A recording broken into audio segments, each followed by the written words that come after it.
guys, I hope you're all well. Today I am here to unbox the Easter Island Virtual Challenge medal, and I am so excited for this one because this medal is incredible and it is one of the more recent ones. And on top of that, I did a whole video of me vlogging my Easter Island challenge. So if you want to watch a video, I will put it up here. If this is the right side, if it's not, it'll be over there. And I hope you enjoy that. But of course, if you have already seen that video, then please stick around and watch me unbox the medal that made the challenge worth it.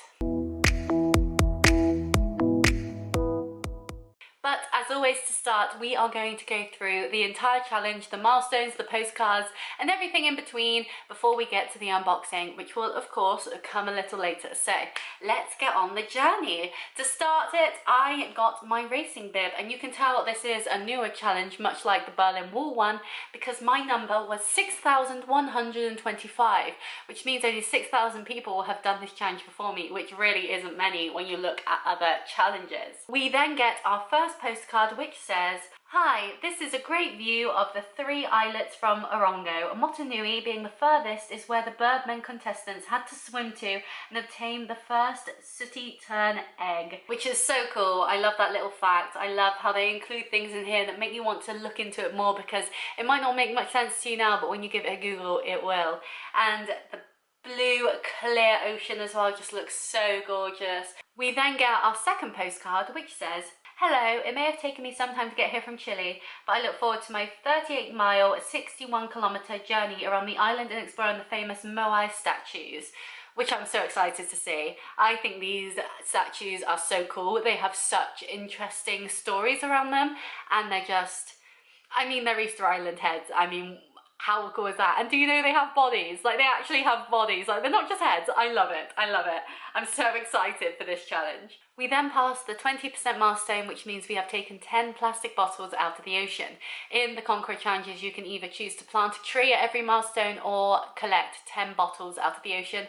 And I always pick the 10 bottles because I see so often people and organisations doing the plant a tree option that I think this one is just something that can fly under the radar and still needs to be done to help our ocean life, which is why I always pick it. We then pass our 40% milestone, which means another 10 bottles have been removed from our oceans, which takes our total up to 20.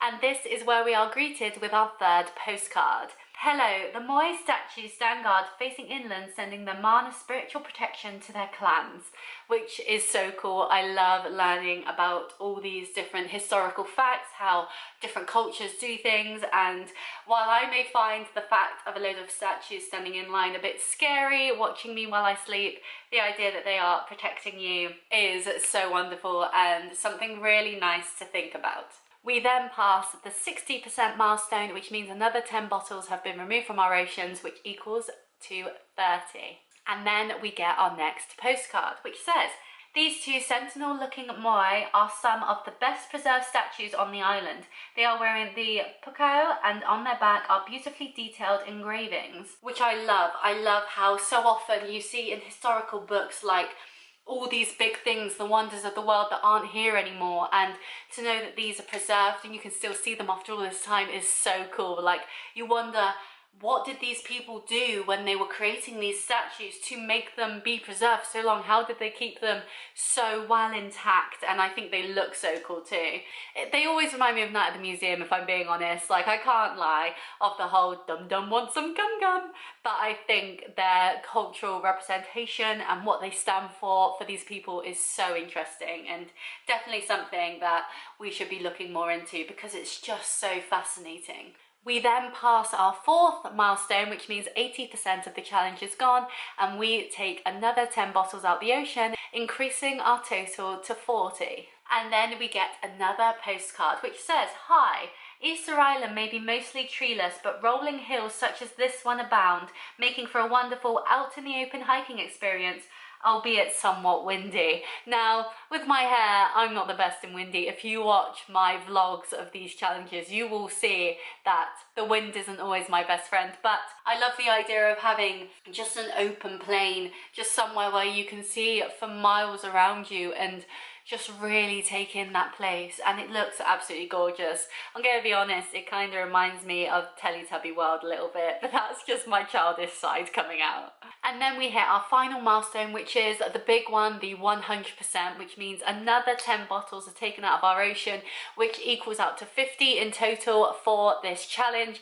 And that means that if they are 500 milliliter bottles, 50 bottles equals to 1 kilogram being taken out of our oceans, which is absolutely insane and something to really relish in and be proud of, that not only have you done better for your own health and fitness, but you've done well for the Earth's as well. And with hitting our 100% and completing the challenge, we get our final postcard, which says, "Hi, as I wrap up my journey, I am in awe of these simple yet magnificent monoliths. May they always watch over its people, and may the trees and birds return once again," which is so lovely. The thought that even if you're not spiritual or religious, there's someone watching over you and keeping you safe and keeping you happy is just so lovely. And I think so many of us could use that sort of optimism and happiness in our lives right now.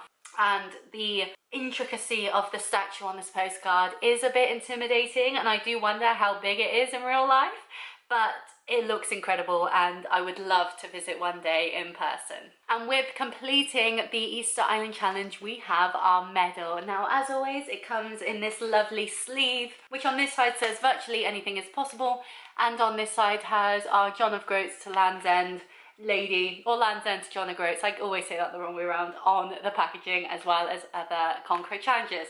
And we open up the sleeve thusly. Boop. And in here we have the Easter Island medal. And here is the medal in all its glory. As you can see, it has an Easter Island head on the front as well as one in the background. It says Easter Island on it, and it has the distance as well in this bottom corner.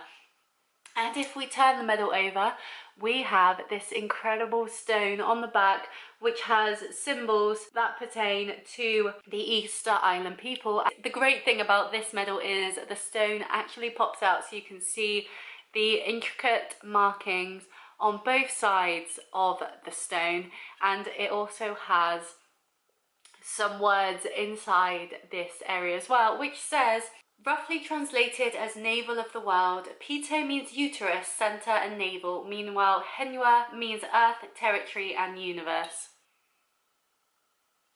Which I think is absolutely beautiful and really sums up what Easter Island is and how important it is to the people there. And with this stone, you can simply just magnetize it back in there.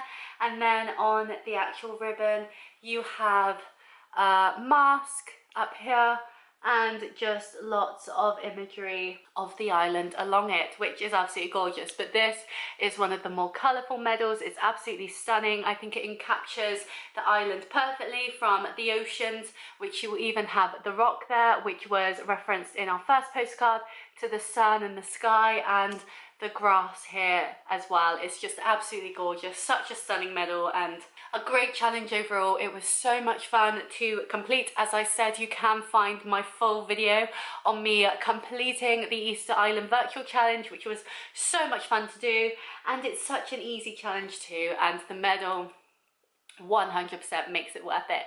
But I hope you enjoyed this video. Please subscribe if you did. I post a new video every Friday at 5 p.m. talking either about health, both mental and physical, as well as fitness and nutrition, and I'd love to see you there. Please like this video if you enjoyed, and I will see you next time. Bye!